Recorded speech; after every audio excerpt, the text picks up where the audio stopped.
That's the bad part. A lot of coils leak. That's just the way life is. You know, evaporator coil is going to leak no matter what because you don't know what people are doing in that space. All sorts of contaminants and volatile compounds floating through the return air.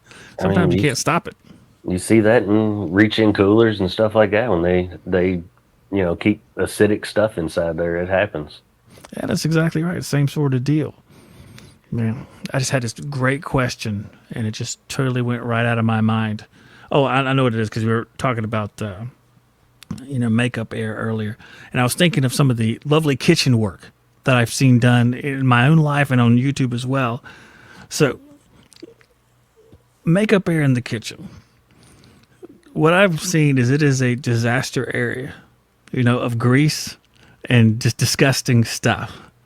What is your experience with that? Even before, I mean, working with that sort of thing. The kitchens were never my favorite.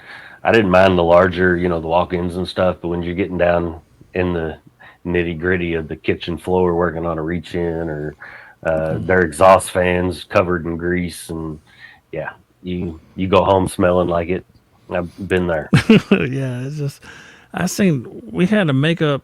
I wouldn't say it's not makeup air. It's just a regular split air conditioner that was in the kitchen, and that coil on that air conditioner was so gummed up with stuff. It's like it's. Do they make specific products for that particular application? Because the ones I see that are not for the application don't do well. I just any degreaser you can get, man. It's rough. I've worked in some automotive facilities too, and that stuff gets on the evaporator, and at a certain point, it doesn't even want to drain right. It'll start dripping off the middle and dripping into the air Yeah, handler. Yeah, that's right. That's right. That makes me think about Carrier.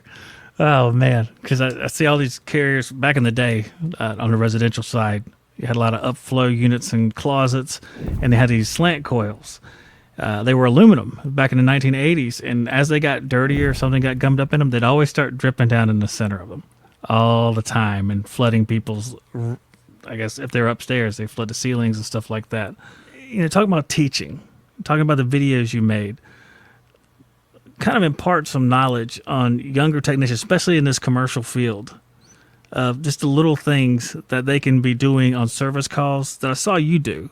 Just like, what was your method for a service call? Because it seemed like you're pretty calm and collected, methodical. This wire's going to be rubbing. This pipe's already halfway through. And you had to that sort of thing. When you walked up to a unit the very first time, what was your approach?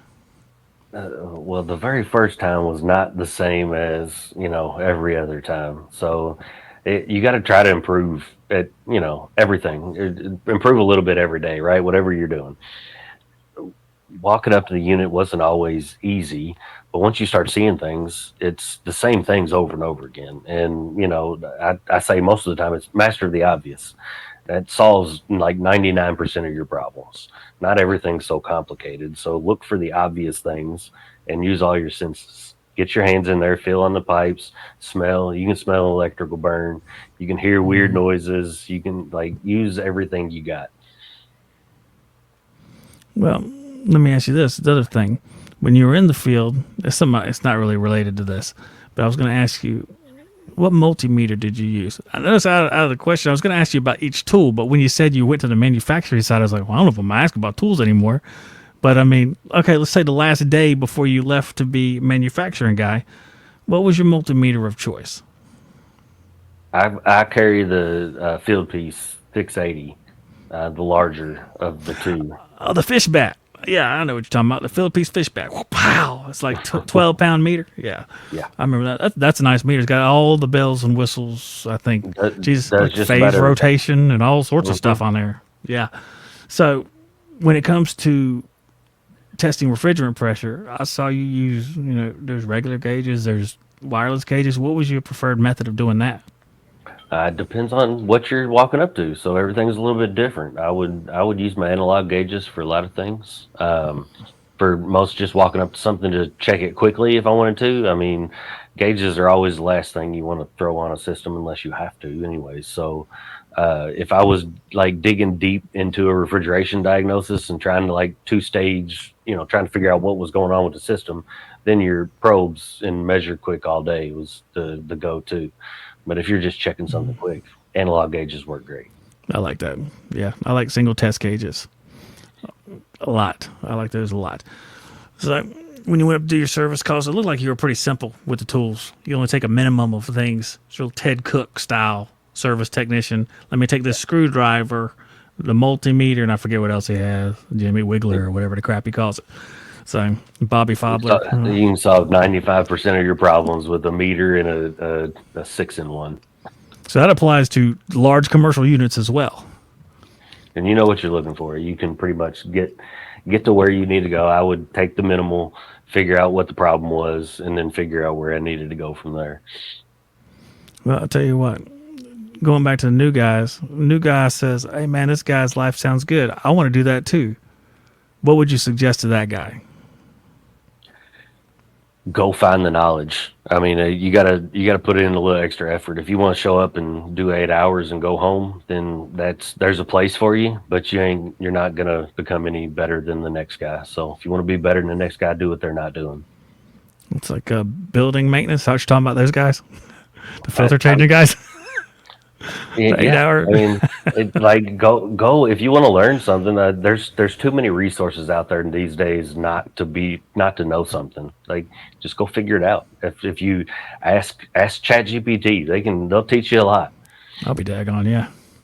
We talked about that a couple weeks ago, and I started using it every day. Like, okay, well, I guess the AI is just going to rule the world now. It works really well to pull documents, and we've used it, and we see it pull. I've seen it pull some of our documents that we've written. Yeah. Now, talking about pulling documents and stuff like that, how often did you see something? And I don't know if you came back to the same buildings all the time or were at different buildings. How often did you have to access documentation because you had to look up something? Or how often did you have to call a manufacturer to say, hey, man, you have 8,000, like when I walked up to the train units, the 12 tons that were made in the 80s, every single wire is black. Every is black, and you can't see. I think originally there might have been numbers on them, but I couldn't see any of them. So, I mean, how often do you have to kind of reach outside and get a little bit of help with stuff? I mean, always. That's part of you don't have to have all the answers, just know where to find the answers. And I mean, if you're getting into especially some of the more complicated equipment, you've got to have some kind of assistance or guidance on some of this stuff. And then the other half is just RTFM. Go read the manual. Yeah, that's exactly right. I looked at some of the stuff you were working on. You walk up, like you go up to like the weather maker, and it's like, okay, this is old school looking stuff. But you walk up to some of them, and there's a screen there, and there's all these. Let me set my preferences. You were going through some kind of board. I don't remember what it was, but did you have to get specific training for a lot of those, or is that something that's intuitive once you're in it for a while? It's inputs and outputs like everything else, right? Like, once you understand the basic kind of operation of everything, it doesn't change much across all of the equipment. It's just a matter of the specific controls and stuff that you might have to access for, as far as like an HMI or something. But yeah, I mean, it's all. I wasn't trained. I didn't take any classes. I didn't go to HVAC school. I started right out of high school and kind of learned the hard way on my way up. I kind of wish I had more training than I did. It might have helped, but learned the hard way. Well, I'll tell you what, you must be right, because whenever you're saying that over in the chat, you have Jason Johnson saying you have to know sequence of operations. Like, while you were saying that very same thing, I do believe he's a commercial guy, and so it must be correct. Not that the residential guys don't need to know that. They need to know that. So would I be correct saying, everything's the same from place to place? It's just a lot of times it's the way it's controlled is different. It's like instead of a thermostat, you may have an interface like you had on those RTUs. Yeah, I mean, it's all about the same, right? Like the refrigeration cycle doesn't change. It's the same in our units or your basic package unit or a walk-in cooler or a freezer or whatever it is. The refrigeration cycle is the same. That's one of the basic things that I think are missed more so than anything. And like truly understanding the refrigeration cycle is tough for young guys sometimes. Well, I think that's incredibly comforting, though. Like no matter what is controlling it, it's all the same. It's the same rudimentary process that has been the same for a century thereabouts. Metering device, evaporator, condenser. Maybe it's water maybe it's air, but I mean it's the same thing, just controlled by what looks like a NASA supercomputer. So just maybe know your way around that a little bit too. Transferring heat and saturation. Yeah, yeah, that's exactly right. And I liked it because some of the data that you'd have to test for is actually on the screen, so that's actually really nice. So Most of the, people get annoyed when they have the controls and stuff because like, well, it's alarming. Well, it's protecting, so it's telling you something. It gives you information. It's better than some of the old. You get an old RTRM board that's flashing at you. Well, that's lockout. I mean, you can test it. It'll tell you heat lockout or cool lockout, but that's about all it's going to tell you. What good is it's that? a broad. It's very broad, Yeah, which is it's still better 100. than no pressure switches residential units, which just run until they just die. Yeah, That's the lockout, death. blasphemy. Yeah. Well, that's pretty common back in the day. You'd have something with no low pressure switch. You have a loss of charge switch or something. It's like those are different, and they die some pretty brutal deaths.